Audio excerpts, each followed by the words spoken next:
His computer, by user Haddix. An elderly gentleman had his PC set up in a sort of shed outside.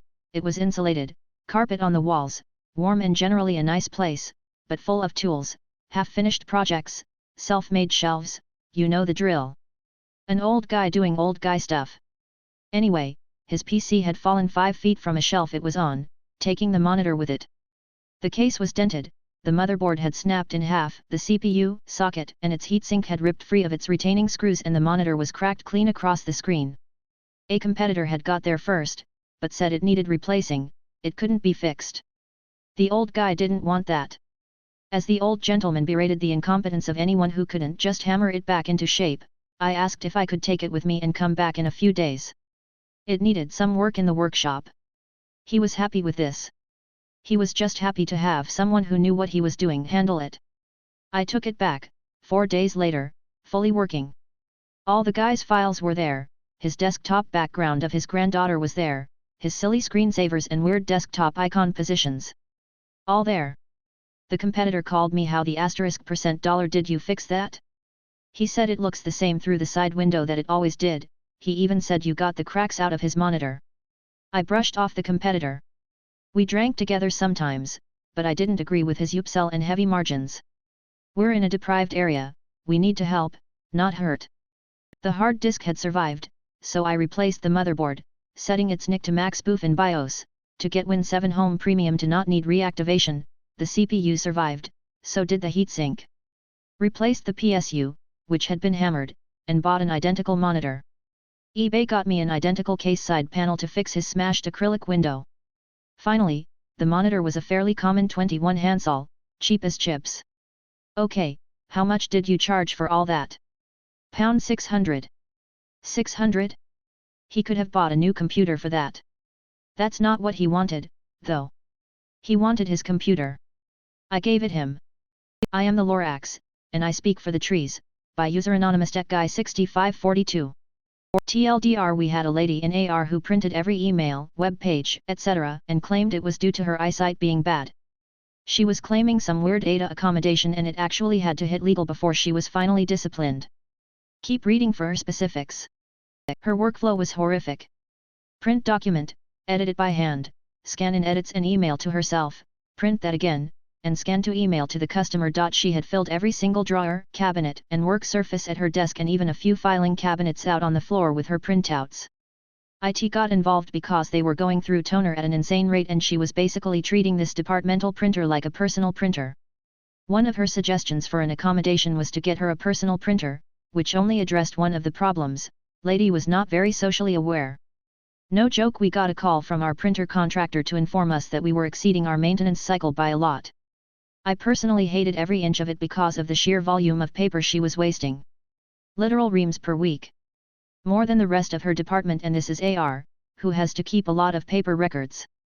IIRC, her claim was that her eyes were bad and the screen caused eye strain, so under the ADA she was allowed accommodations. I suggested an e-ink reader of some sort, the boss kicked it to legal. Legal pointed out she had not provided any documentation of a disability and that even if she had, this didn't meet the definition of a reasonable accommodation by any stretch. Unbeknownst to IT at the time, it was actually worse than we thought. Her desire to avoid using a screen had her enlisting other people in the department to file her reports, again using her hand-edited printouts, which of course generated more printouts once the reports were finalized. Yes, there were several threats of a lawsuit from her. We're pretty laid back at our company, so no one retaliated or took things too seriously, but HR and legal had to sit her down and explain how the ADA actually works. Ultimately we offered to accommodate her with special glasses, screen filters, even ordering special screens to reduce blue light, and she was adamant that she didn't want them and had to be allowed to print everything. Boot came down. No unnecessary printing, period. She could either take the offered accommodations or not at her preference, but printing was now a no-no. Her desk would need to be cleaned, we had to replace the overhead because the IKEA grade wood was warping under the weight. It took 3 interventions by IT and many more from her manager before her printing got down to something resembling the rest of her department. Part of her disciplinary action was being moved to the desk farthest from the printer, which I found endlessly amusing. Not sure if that's why she got fired, but she was fired sometime later. Somewhat related, my dad worked with a guy who kept so much paper at his desk the fire marshal declared it a hazard during an inspection. Hold on, let me just write this down. By users Anthien. Got a call from a user who needed MFA set up on their email. After setting up their authenticator app, I had to explain how to use it to them. So this code on your phone will refresh every 30 seconds, and you just enter that when it asks you for it when signing into your email. Got it, let me just write this down. Well, you shouldn't need to write it down, the code will just be on your phone and you can enter it when you need it. Okay, it looks like there's a new code, let me just write this one down. Yeah, the code is going to refresh every 30 seconds, you just enter whatever it's showing you when you try to sign in. Okay, there's another one, I'm going to write this down real quick. Yeah, it's going to change every time you use it, you won't be able to write down the correct code. How am I supposed to remember my code if it changes every time? You people never think these things through. He eventually figured it out. What's OCR? By user Rock844.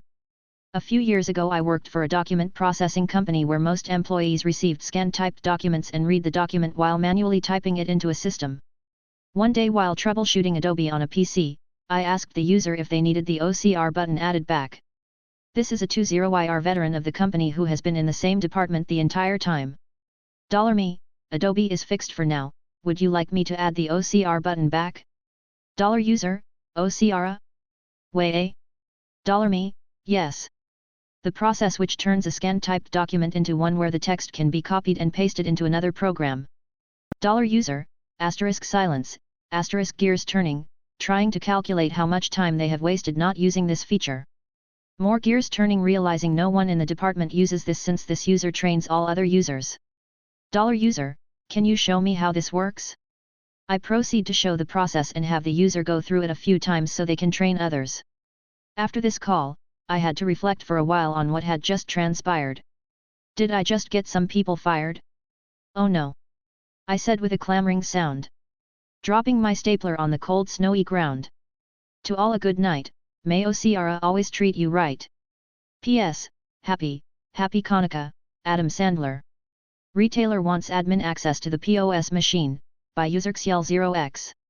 A bit of background. This happened more than few years ago when I was still at phone support. We served one of the bigger company that owned a particular high-end mall in our city.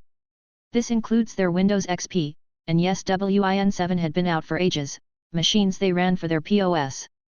Roughly paraphrased, heck it have been a few years, translated, for your benefit, and dramatized, also for your benefit.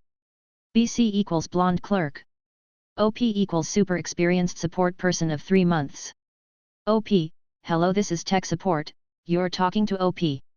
BC, hi, this is BC from store such and such. I need you to do some techy stuff and grant me admin access.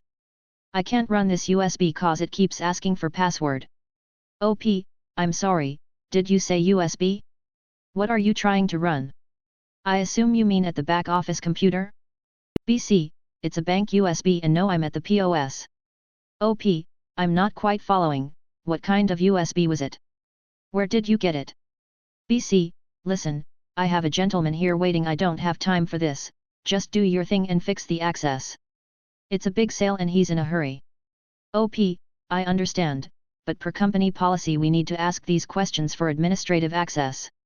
So please just explain what it is you're trying to do and why. At this point I've connected to the POS to check what's up. It was the old-fashioned login to grant admin pop-up and a drive open with an icon literally just named bank.exe. BC, I could hear her sigh, look, this gentleman is a diplomat from China, just bought $40,000, or something, worth of jewelry. He need us to open this bank program to authorize the transfer to our POS. When I try to do that it keeps asking for administrator login. I was gasping by shock at the stupidity and my colleagues already put on the speaker on my phone. OP, okay, thank you. Unfortunately this program is not in the pre-authorized list of applications we're allowed to install. There's no such list, no apps is ever to be installed or run on POS that's not in the default image. So I'll have to send this for approval. BC, we can't wait for that, I'm going to miss a huge sale and I'll make sure they know you are the cause. Just give me the access. OP, sorry, I need to follow policy, but I'll make sure to go directly to the IT director of the company to get this fast-tracked. Got some more rants and we finally hung up. I did send an email to the IT director with all of the details. This girl, which was probably around 25, not only ran the program on the POS but then called to demand admin access. Looked her up in the system a few months later, her account terminated XD. Usually they inactivate most accounts to make it easier to rehire/seasonal work.